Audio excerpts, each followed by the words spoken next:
तो ये देखिएगा। अब देखिएगा यही देवी भागवत, इसके प्रश्न नंबर 28-29 में क्या स्टेटमेंट है। ब्रह्मा और विष्णु की पहला स्कंद देवी भागवत प्रश्न नंबर 28। अब नारद जी और Vyas ji is the writer of Vedas and Purana and Gita ji. और ये नारद जी तो पूछे है,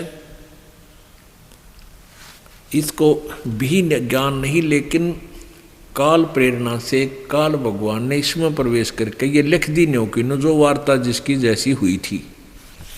नारद जी ने कहा, महाभाग व्यास जी, तुम इस विषय में जो पूछ रहे हो ठीक यही प्रश्न मेरे पिताजी ने भगवान श्री हरि से किया था। देवा अधिदेव भगवान जगत के स्वामी हैं। देवा अधिदेव यानी भगवानों के भी भगवान, देवताओं के भी देवता, जगत के स्वामी हैं। कौन? लक्ष्मी जी उनकी सेवा में उपस्थित रहती हैं। दिव्य कौस्तुमणि उनकी शोभा बढ़ाती है। वे शंख चक्र और गदा लिए रहते हैं। पीतांबर धारण करते हैं। 4 भुजाएं हैं। वक्ष स्थल पर श्रीवत्स का चिन्ह चमकता रहता है। वे चराचर जगत के आश्रयदाता हैं। अब नारद जी बता रहा है व्यास जी ने कि ये इसको विष्णु जी को सर्वेश्वर बता रहा है, जगत गुरु बता रहा है। वे जगत गुरु एवं देवताओं के भी देवता हैं। ऐसे जगत प्रभु भगवान श्री हरि महान तप कर रहे थे, उनकी समाधि लगी थी। यह देखकर मेरे पिता ब्रह्मा जी को बड़ा आश्चर्य हुआ। अब ब्रह्मा जी के बोल सुन दो वचन। अतः उन्होंने उनसे जानने की इच्छा प्रकट की। ब्रह्मा जी ने पूछा, प्रभु तुम देवताओं के भी अध्यक्ष, जगत के स्वामी और भूत भविष्य एवं वर्तमान सभी जीवों के एकमात्र शासक हैं। भगवान फिर आप क्यों तपस्या कर रहे हैं?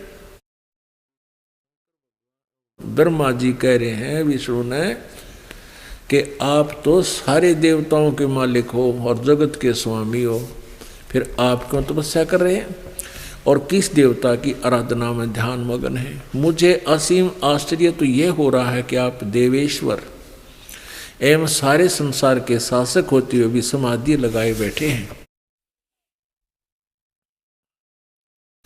ब्रह्मा जी के ये विनीत वचन सुनकर भगवान श्री हरि यानी विष्णु जी उनसे कहने लगे, ब्राह्मण सावधान होकर सुनो, मैं अपने मन का विचार व्यक्त करता हूँ। देवता दानव मानव सब यही जानते हैं कि तुम सृष्टि करते हो, मैं पालन करता हूँ, संकर संहार किया करते हैं। किंतु फिर भी वेद के पारगामी पुरुष अपनी युक्ति से यह सिद्ध करते हैं कि रचने पालने और संहार करने की यह योग्यता जो हमें मिली है, इसकी अधिष्ठात्री शक्ति देवी है, यानी वो ही मालिक है। वे कहते हैं कि संसार की सृष्टि करने के लिए तुम में राजसी शक्ति का संचार हुआ है, मुझ में सात्विक शक्ति मिली है और रुद्र में तामसिक शक्ति का आविर्भाव हुआ है। अब क्या बताते हैं कि मैं सदा तप करने में लगा रहता हूँ। सुवर्त प्रत्यक्ष और परोक्ष दोनों उदाहरण में तुम्हारे सामने रखता हूँ। सुनो, यह निश्चित है कि उस शक्ति के अधीन होकर ही मैं इस शेषनाग की सैया पर सोता और सृष्टि करने का अवसर आते ही जाग जाता हूँ।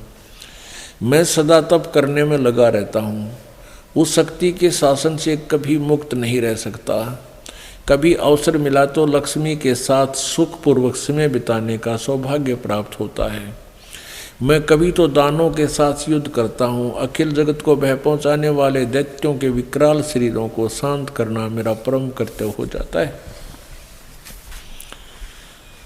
ये 29 पृष्ठ पढ़ रहे हैं हम। मुझे सब प्रकार से शक्ति यानी दुर्गा के अधीन होकर रहना पड़ता है। उन्हीं भगवती शक्ति का मैं निरंतर ध्यान किया करता हूँ। ब्रह्मा जी, मेरी जानकारी में इन भगवती शक्ति से बढ़कर दूसरे कोई देवता नहीं। अब ये आध्यात्मिक नॉलेज, आध्यात्मिक ज्ञान है विष्णु जी का कि मैं दुर्गा से ऊपर कोई भगवान नहीं जानता, इससे ऊपर कोई भगवान है को नहीं। अब पुण्यात्माओं, ये ज्ञान है श्री विष्णु जी, श्री ब्रह्मा जी, श्री नारद जी और श्री व्यास जी का। वो तो कह रहे हैं कि विष्णु जी सर्वेश्वर महेश्वर, सर्व सारा जगत के स्वामी, देवताओं के भी देवता। और विष्णु जी कह रहे हैं कि मैं तो दुर्गा का ध्यान करता हूँ, उसी का ध्यान लगाता हूँ, और मेरे आध्यात्मिक ज्ञान में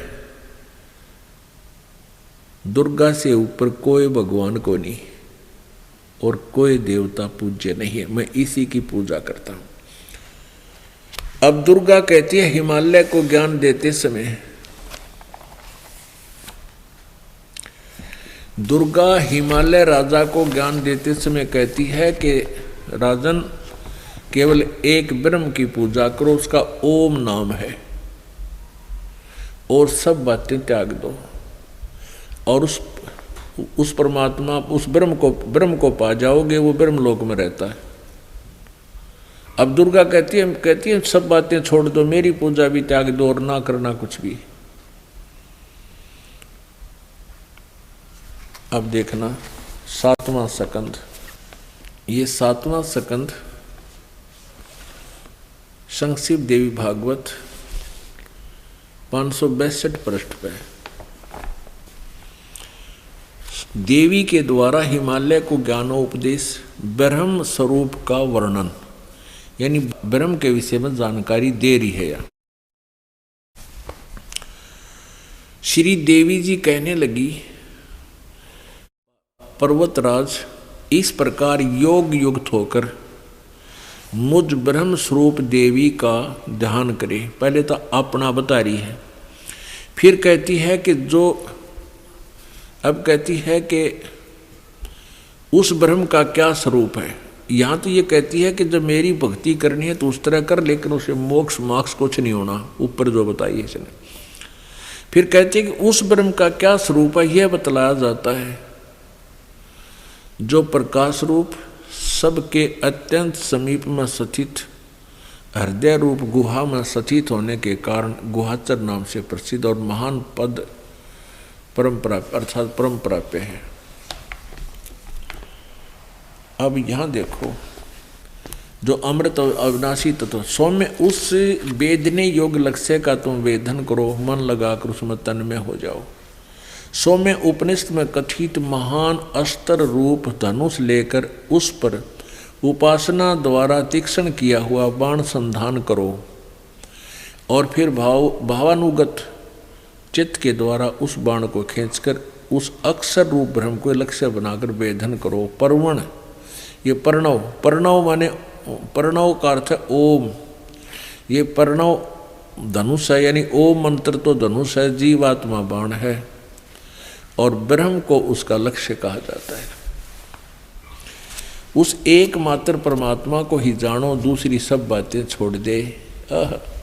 उस एकमात्र परमात्मा को ही जाने, दूसरी सब बातों को छोड़ दे, यानी अपनी पूजा को भी कहती है मेरी पूजा भी छोड़ दे।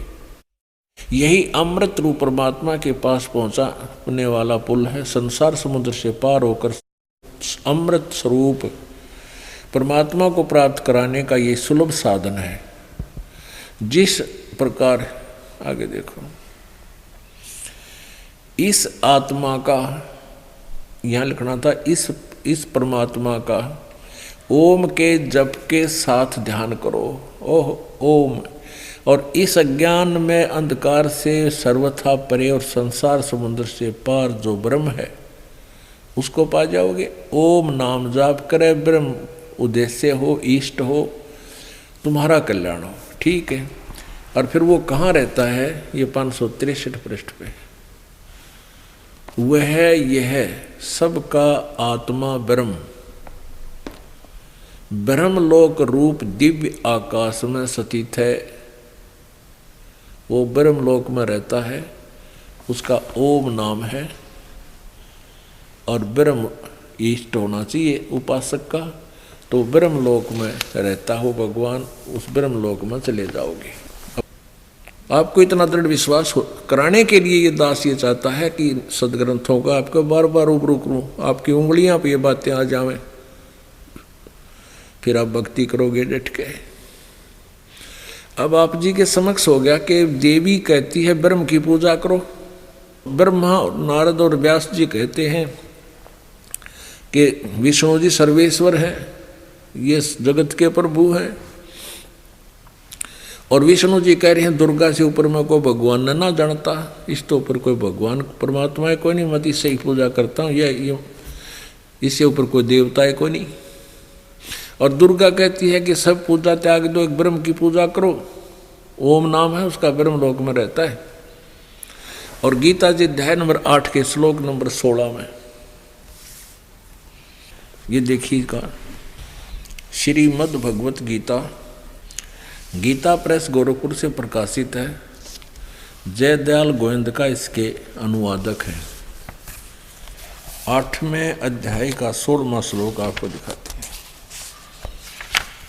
और ये 8वें अध्याय का 13वां दिखाते हैं। पहले ये गीता जी का ज्ञान ब्रह्म ने श्री कृष्ण जी में प्रवेश करके दिया, और वो कहता 8वें अध्याय का 13वां श्लोक, ओम इति एकाक्षरम ब्रह्म व्याहरन माम अनुसमरन ये पर्याति तजंदेहम स याति परमाम गतिम। ये कहता है गीता ज्ञानदाता ब्रह्म श्री कृष्ण में प्रवेश करके प्रेतवत बोल रहा है, माम ब्रह्म मुझ ब्रह्म का, माम ब्रह्म मुझ ब्रह्म का, ओम इति माने यह है एक अक्षर, केवल ओम यह एक अक्षर है, व्यवहारन अनुसमरण उच्चारण करता हुआ सिमरण करने का, और ये प्रियाति तजंदेहम जो शरीर त्यागते समय तक इसका सिमरण करता हुआ जाता है, सयाति परमाम गतिम वह परम गति को प्राप्त होता। जो ओम नाम के जाप से जो गति प्राप्त होती है वो क्या है, वो ब्रह्मलोक है, ब्रह्मलोक प्राप्त होता है। यहाँ देखिए 8वें अध्याय के 16वें श्लोक में, 8वें अध्याय का ये 16वां श्लोक है। इसमें कहा कि अर्जुन, हे अर्जुन, ब्रह्मलोक पर्यंत, ब्रह्मलोक से लेकर और नीचे के सभी लोक पुनरावर्ती में है। यह देखिएगा, अर्थात पुनरावर्ती का इन्होंने टिप्पणी की है, अर्थात जिनको प्राप्त होकर पीछे संसार में आना पड़े ऐसे, ये पुनरावर्ती कहलाती है। ये शटार ला रखे ने, शटार का यहाँ अनुवाद स्पष्टीकरण दिया है पुनरावर्ती का, कि इस ब्रह्मलोक में गए हुए प्राणी भी फिर जन्म मृत्यु को प्राप्त होते हैं। और यहाँ इन्होंने अनुवाद गलत किया है कि परंतु हे कुंती पुत्र मुझको प्राप्त होकर पुनर्जन्म नहीं होता, ये अनुवाद गलत है। इसका अर्थ ये है कि जो ये नहीं जान पाते, जो ये नहीं जानते कि मुझे प्राप्त होकर भी पुनर्जन्म होता है, वो लोग ब्रह्मलोक में चले जाते हैं, और ब्रह्मलोक तक सभी लोग पुनरावर्ती में। इसका ये अर्थ बनता। अगर यहाँ ये इन वाले अर्थ को हम फाइनल माने कि पुनर्जन्म नहीं होता मुझे प्राप्त होकर, तो फिर चौथे अध्याय का ये 5वां श्लोक निरर्थक हो जाता है। 5वां 9वां और दूसरे अध्याय का 12वां, ये सब निरर्थक हो जाता है। ये देखिए,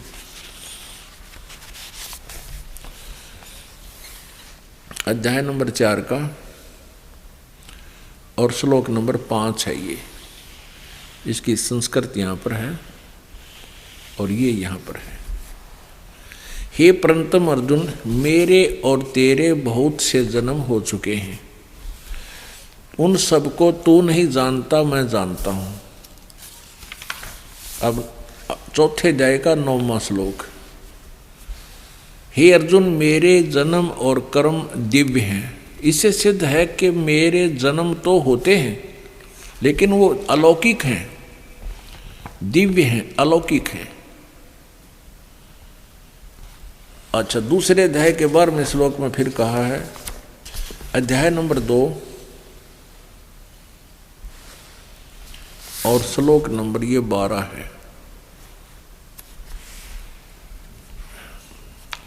न तो ऐसा ही है कि मैं किसी काल में नहीं था, अथवा तू नहीं था, अथवा ये राजा लोग नहीं थे, और न ही ऐसा है कि इससे आगे हम सभी नहीं रहेंगे। इसका स्पष्ट हो गया है कि गीता ज्ञानदाता ब्रह्म काल कह रहा है कि तेरे और मेरे पहले भी जन्म थे और आगे भी होंगे। अब इसमें दूसरे अध्याय के 17वें श्लोक में स्पष्ट कर दिया है। अब ये ब्रह्म कहता है कि नाश रहित तो उसको जान, 17वें में नाश रहित यानी अविनाशी तो उसको जान जिससे ये संपूर्ण जगत दृश्य वर्ग यानी जिसने सारी सृष्टि की रचना की है, व्याप्त है। इस अविनाशी का विनाश करने में कोई भी समर्थ नहीं है। वो यानी गीता ज्ञानदाता ब्रह्म से कोई और है, अविनाशी परमात्मा। इसलिए गीता जी अध्याय नंबर 18 के और श्लोक नंबर 62 में गीता ज्ञानदाता कहता है कि अर्जुन, तू सर्वभाव से उस परमेश्वर की शरण में जा, उसकी कृपा से ही तू परम शांति यानी और सनातन परम धाम को, सतलोक को, सनातन माने सदा रहने वाला, शाश्वतम स्थानम, शाश्वतम माने सदा रहने वाला जिसका अंत ना हो, उस लोक को प्राप्त होगा, सतलोक को प्राप्त होगा। इससे सिद्ध है कि गीता ज्ञान दाता से कोई और अविनाशी परमात्मा है। अपने आत्मा में ये अध्यात्म ज्ञान स्पष्ट हो रहा है, इसलिए इसको बार बार आपको बताना पड़ेगा ताकि आपके हृदय में यू ज्ञान समा जा, अज्ञान हट जा। अर्जुन ने गीता ज्ञान दाता ब्रह्म से 8वें अध्याय के प्रथम मंत्र में प्रश्न किया कि हे प्रभु, आप जी ने जो 7वें अध्याय के 29वें श्लोक में जिस तत्ब्रह्म के बारे में कहा है कि उस तत्ब्रह्म को जानने के उपरांत और सारे अध्यात्म ज्ञान से परिचित होने के उपरांत प्राणी केवल जरा और मरण से ही छूटने का प्रयत्न करता है और फिर वो इस संसार की किस वस्तु में आसक्ता नहीं रखता, ना डिमांड करता। तो 8वें अध्याय के 1 में अर्जुन ने पूछा किम तत्ब्रह्म और किम अध्यात्म किम अधिभूत, तो वो क्या है, वो तत्ब्रह्म क्या है, ये देखिएगा 8वें अध्याय के प्रथम मंत्र में। 8वां अध्याय श्रीमद् भगवत गीता।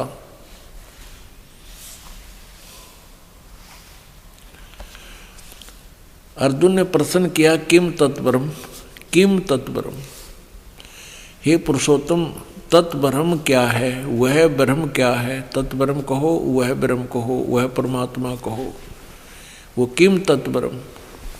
यहाँ देखिएगा ये 7वें अध्याय का 29वां मंत्र है, यानी 30 मंत्र है कुल इसमें, और ये 29वां मंत्र है।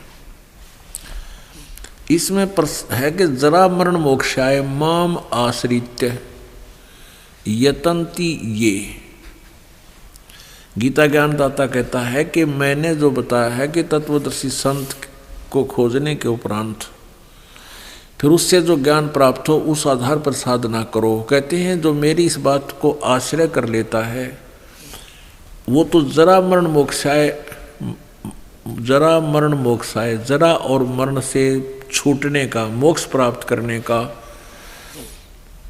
प्रयत्न करते हैं। वो कौन करते हैं?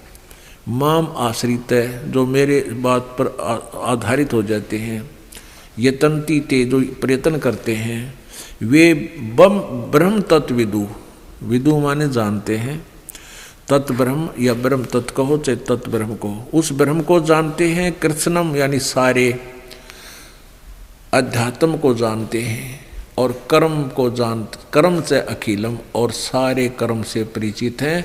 वही उस तत् ब्रह्म से परिचित होने के बाद जरा और मरण से छूटने का प्रयत्न करते हैं। यहाँ इनका अनुवाद देखिए इन्हीं के द्वारा। जो मेरे शरण होकर आश्रित है करें, जो मेरे शरण होकर जरा मरण मोक्षाए, जरा और मरण से, जरा माने वृद्ध अवस्था बुढ़ापा, और मरण मृत्यु से छूटने के लिए यत्न करते हैं, वे व्यक्ति, तत्व माने उस और ब्रह्म माने ब्रह्म को, ये तत्व ब्रह्म, तत्व ब्रह्म, तत् ब्रह्म यानी उस ब्रह्म को, संपूर्ण अध्यात्म को तथा संपूर्ण कर्मों को जानते हैं। ये 30वां श्लोक यहाँ समाप्त, बस अंत हो जाता है। ये यहाँ पर 7वां अध्याय ये समाप्त हो गया। अब यहाँ 8वें के शुरुआत में 8वें अध्याय के प्रथम मंत्र में अर्जुन उवाच, अर्जुन ने पूछा, हे पुरुषोत्तम, ये कहा कि किम तत्ब्रह्म, किम अध्यात्म, किम कर्म पुरुषोत्तम, अधिभूत से किम प्रोक्तम, अधिदेवम किम उच्यते। अब उसने पूछा वो तत्ब्रह्म क्या है, वह तत्ब्रह्म क्या है, वह ब्रह्म का क्या है। इसका उत्तर दिया 3रे श्लोक में। गीता ज्ञानदाता ने ये 8वें अध्याय के ही 3रे श्लोक में इसका उत्तर दिया। वह परम अक्षर ब्रह्म है, परम अक्षर ब्रह्म है। इससे सिद्ध है कि गीता ज्ञानदाता से कोई और परमात्मा परम अक्षर ब्रह्म। अब ये और क्लियर हो जाएगा। 8वें अध्याय के इस 5वें श्लोक में गीता ज्ञानदाता अपने विषय में कहता है कि जो व्यक्ति अंत काल में भी मुझको ही स्मरण करता हुआ शरीर को त्याग कर जाता है, वह मद भावम याति, वह मेरे भाव में को प्राप्त होता है, मेरे भाव में भावित रहता है। इसका अर्थ तो ये है, इन्होंने कहा मेरे साक्षात स्वरूप को प्राप्त होता है, ये स्वरूप नहीं बनता। इसका अर्थ वह मेरे भाव में भावित रहता भावित हो जाता है, इसमें कोई संशय नहीं। यानी जो जिसमें भावित रहेगा उसी को प्राप्त होगा। अब 6 में एक बताया कि ये नियम है कि हे कुंती पुत्र, अंत काल में जिस जिस भी भाव को स्मरण करता हुआ शरीर का परित्याग करता है, त्याग करता है, उसको ही प्राप्त होता है। वह सदा उसी भाव से भावित रहता है। यहाँ देखो, वह तत्भाव भावती, वह तत्भाव भावती, वो उसी भाव में भावित रहता है। यानी जिस इष्ट में आस्था होगी उसी में उसकी भावना बनी रहेगी। 7वें में फिर अपने बारे में बताता है कि इसलिए हे अर्जुन, तू सब समय में मेरा स्मरण कर और युद्ध भी कर। इस प्रकार मुझे अर्पण किए हुए मन बुद्धि से युक्त होकर तू निसंदेह मुझको ही प्राप्त होगा। ठीक है। अब 8वें 9वें 10वें में किसी और उस तत्व ब्रह्म के बारे में, परम अक्षर ब्रह्म के बारे में बताया है।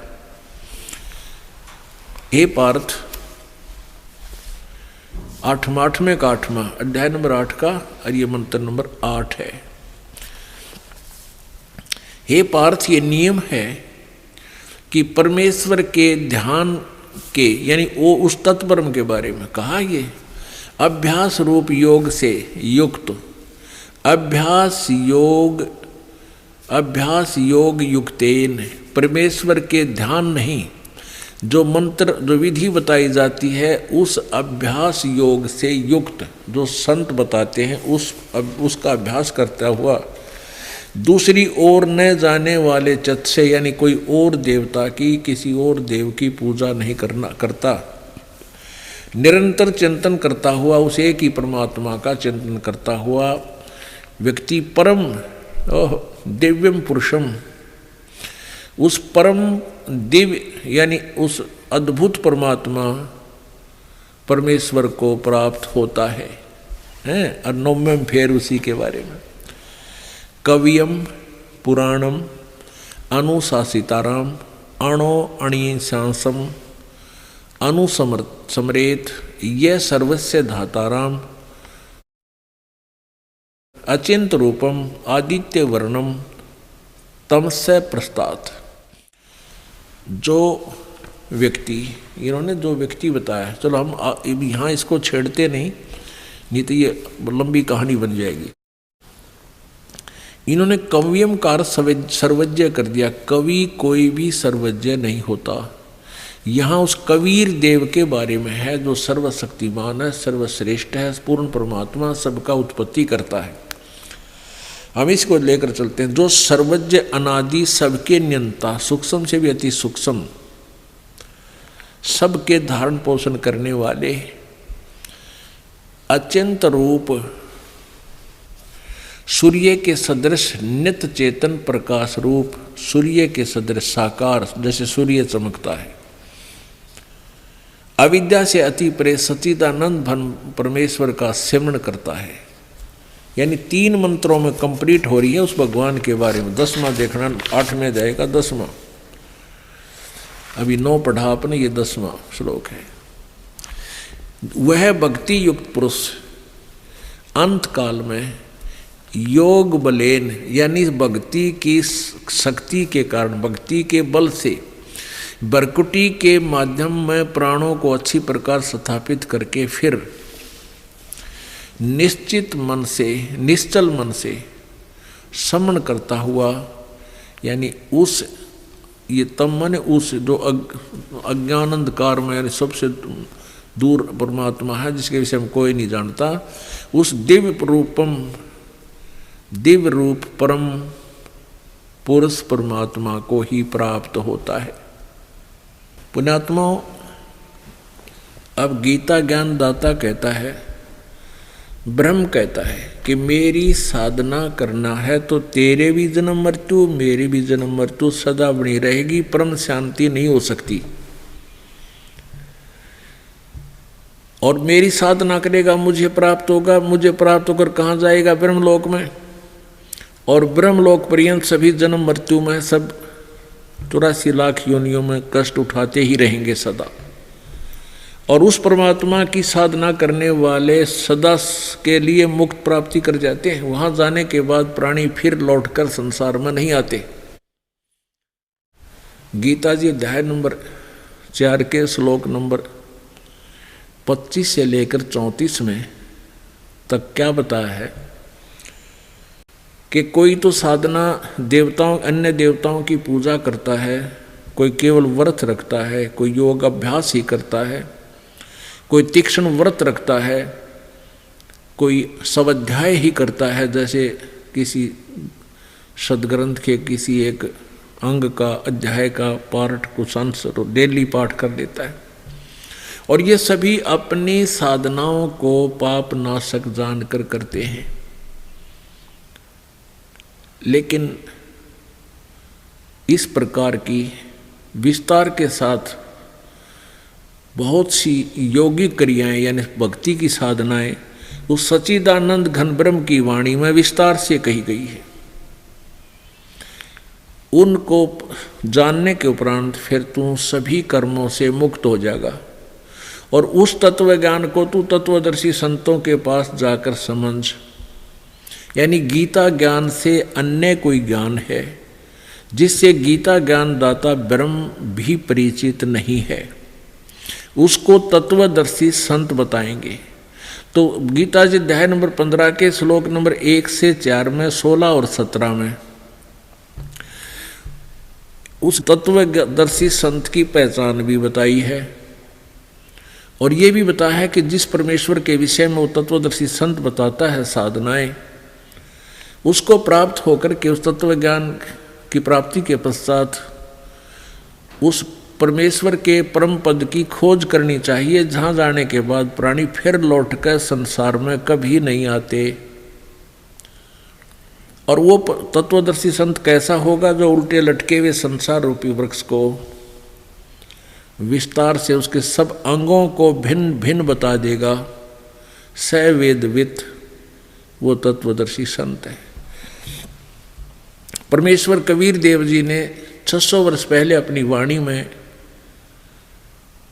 इस उल्टे लटके हुए संसार रूपी वृक्ष की व्याख्या की थी। कबीर अक्षर पुरुष एक पेड़ है, निरंजन वा की डार, तीनों देवा शाखा है, भाई पात रूप संसार। अक्षर पुरुष एक पेड़ है जो पृथ्वी से बाहर दिखाई देता है, वो तना, उससे ऊपर ऊपर सारा पेड़ कहलाता है। और ये तना तो अक्षर पुरुष है। एक निरंजन वा की डार, ये ब्रह्म उसकी एक मोटी डार है, और उसके एक डार के 3 शाखा है, वो ब्रह्मा विष्णु महेश, तीनों गुण, तीनों देवा शाखा है, और पात रूप संसार। ये देखिएगा,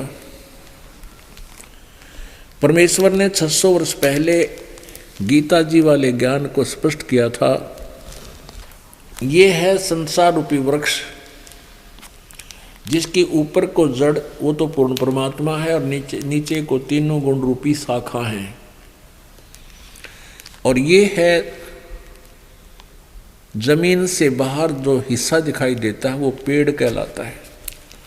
तो परमात्मा ने कहा था अक्षर पुरुष एक पेड़ है, और इस पेड़ की निरंजन, ये ब्रह्म अक्षर पुरुष, ये इसकी डार, और तीनों देवा शाखा हैं, ये पात रूप संसार। सूक्ष्म वेद में परमात्मा ने एक ही श्लोक में सांकेतिक शब्दों में गीता जी के 15वें अध्याय का बिल्कुल सारांश कर दिया। गीता जी अध्याय नंबर 15 श्लोक 1 से 4 तथा 16-17 का आशय, ये जो सारा कुछ है।